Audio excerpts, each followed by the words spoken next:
Sixers get embarrassed for the second straight game, this time nearly losing by 50 to the New York Knicks. 138-89 is the final score. Sixers go to 30-24, Knicks go to 35-20. I am Coy Camiscioli from Philly Sports Talk here, going to break down the game for you. This is just such a pathetic loss, such a pathetic team, and the whole story has switched the last week and a half, and it started at the NBA trade deadline. Overall, the Sixers had a great West Coast trip. They went 3-2 on the West Coast, and they won a couple games at home before that, so things were kind of looking good. And then we make the dumb trade involving Jared McCain. And I can't stress enough, it's funny because when the trade happened, and I know we're a week or so past it now, but when the trade happened, I thought it was a big deal. It was more just the principle that we sold and didn't buy with the team that we had. But now, when you look at who's playing for this team, we could really use him. He was only getting like 5 to 7 minutes a night for our team at that point in time, and here we are just playing guys that you just didn't think would play a couple weeks ago, and it's just such an embarrassing situation, and a 49-point loss at home on national television. I thought at first I was going to come on here and just yell about this team. I think I'm more just disheartened at what I just watched. This was just disturbing. I'm going to get into everything. So it was really from the tip that this game was lost for the Sixers. So the Knicks, they were coming off of a back-to-back. They lost a tough one to the Pacers last night, but no OG Anunoby or Miles McBride, as McBride's getting a procedure done. No Quentin Grimes for us still with the illness, but Barlow's back. Embiid did not play this game. Apparently he has some knee soreness again, and they're just resting him. Hopefully he's good for after the break. This is the last game before the break, so this is going to the All-Star break. Dembona got the start in the absence of Joel Embiid. I'm going to go through my notes from that first quarter, just the start of the game, man. We go down 16-4, have to call timeout. Just so many easy looks. Watford fouled Robinson, and him and Jose Alvarado got into it a little early on. We did not stand on business. Nick Nurse, he got a technical foul in the mix of this play. Man, he just needs to shut up sometimes. I'm so sick of just seeing all the arguing and stuff like that, and getting a technical foul here, it's just embarrassing. Truly. And we trail at the end of this quarter, 36-23. Knicks shot 62% from the field while we were in the mid-30s. Going into that second quarter, Knicks hit a couple threes. They go up 19, and they're shooting well. They're shooting well. But this is what happens when you actually run an offense and get good looks. If you just watch how this game was run by both sides, and you just see what the offense was doing on each and every possession, the Knicks are just such a better team, so much better coach. I know we're without Embiid, but man, the differences in the two offenses is just so blatant.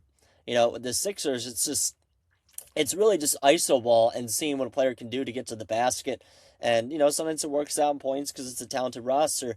For the Knicks, the offense was just clicking on all cylinders for them. It's because they actually know what they're doing. 24 assists for the Knicks at half, which is the most they've had in a half since 1998.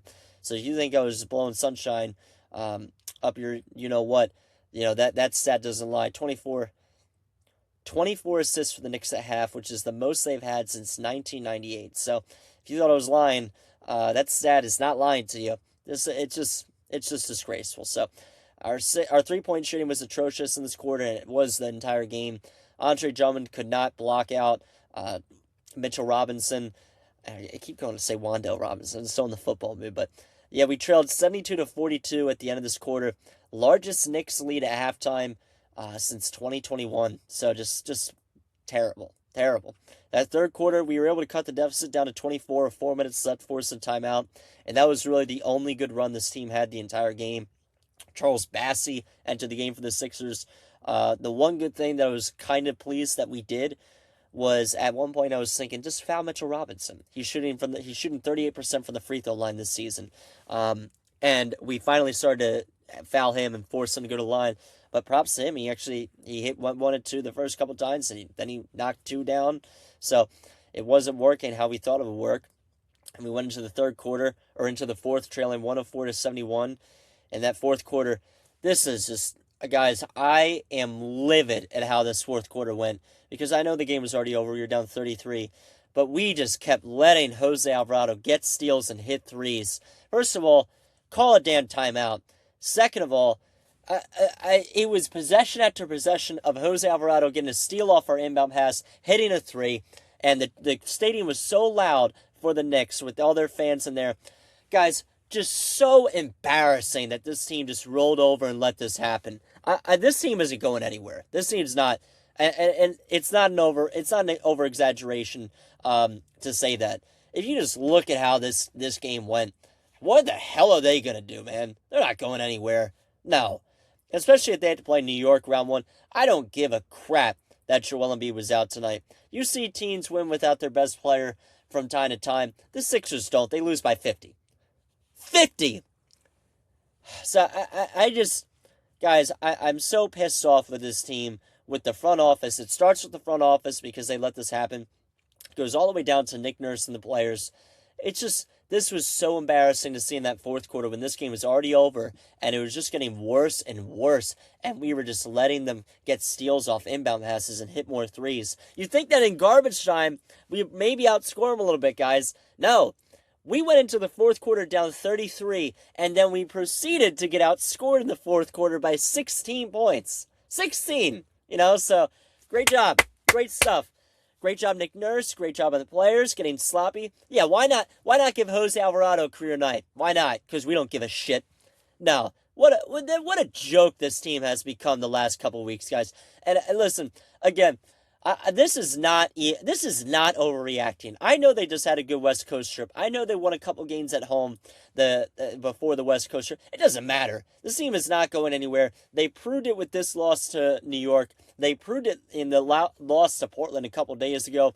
It's just too easy for other teams to score on this team. We have no offense being run. We cannot win without Joel Embiid.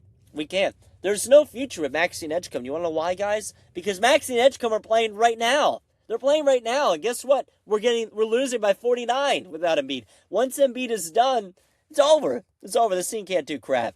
And I have to wonder what Joel Embiid is thinking, sitting on the sideline, just watching his team get doored, thinking that how important he is to this roster. With Joel Embiid last game, it came down to the final shot.